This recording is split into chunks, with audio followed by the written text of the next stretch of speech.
இலங்கையில் விமானப்படைக்கு சொந்தமான பெல் 212 ரக ஹெலிகாப்டர் ஒன்று இன்று காலை மதுரு ஓயா நீர்த்தேக்கத்தில் வீழ்ந்துள்ளதாக தெரிவிக்கப்படுகின்றது.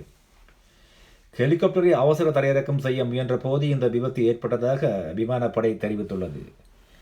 விபத்தின் போது ஹெலிகாப்டரில் 12 இராணுவ வீரர்கள் பயணித்துள்ள நிலையில் அவர்கள் பத்திரமாக மீட்கப்பட்டு வைத்தியசாலையில் அனுமதிக்கப்பட்டதாகவும் தெரியப்படுகின்றது.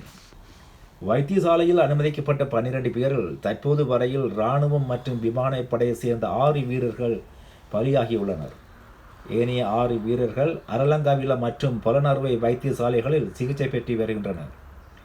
இலங்கை விமானப்படையின் 7வது பிரிவுக்கு சொந்தமான இந்த ஹெலிகாப்டர் மதுரு ஓயா இராணுவ பயிற்சி பாடசாலையில் நடைபெறவிருந்த விசேட படையின் விடைபெறுதல் அணிவகுப்பு நிகழ்ச்சிக்காக இராணுவ வீரர்களை ஏற்றிச் சென்றதாகவும் கூறப்படுகின்றது. ஹெலிகாப்டர் இன்று காலை 6:44 மணியளவில் கிங்ரகொட விமானப்படை தளத்திலிருந்து புறப்பட்டது. விமானப்படையின் தகவலின்படி காலை 7-8 மணியளவில் மதுரு ஓயா பகுதியில் ஹெலிகாப்டரில் 6 இராணுவ வீரர்கள் ஏற்றப்பட்டனர். இதனால் விமானிகள் 2 உட்பட 6 விமானப்படை வீரர்கள் என மொத்தம் 12 பேர் ஹெலிகாப்டரில் இருந்ததாகவும், இதன்போது ஹெலிகாப்டரில் ஏற்பட்ட தொழில்நுட்ப கோளாறு காரணமாக அவசர தரையிறக்கம் மேற்கொள்ளப்பட்ட போது அப்போது ஹெலிகாப்டர் மதுரு ஓயா நீர்த்தேக்கத்தில் வீழ்ந்ததாக விமானப்படையினர் தெரிவித்துள்ளனர்.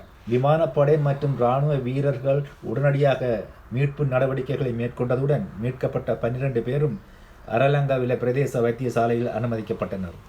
பின்னர் அவர்களில் 8 பேர் புலனறுவை பொது வைத்தியசாலைக்கு மாற்றப்பட்டனர். எனினும் 6 வீரர்கள் சிகிச்சை பலனின்றி பலியானதாக வைத்தியசாலை தகவல்கள் தெரிவிக்கின்றன.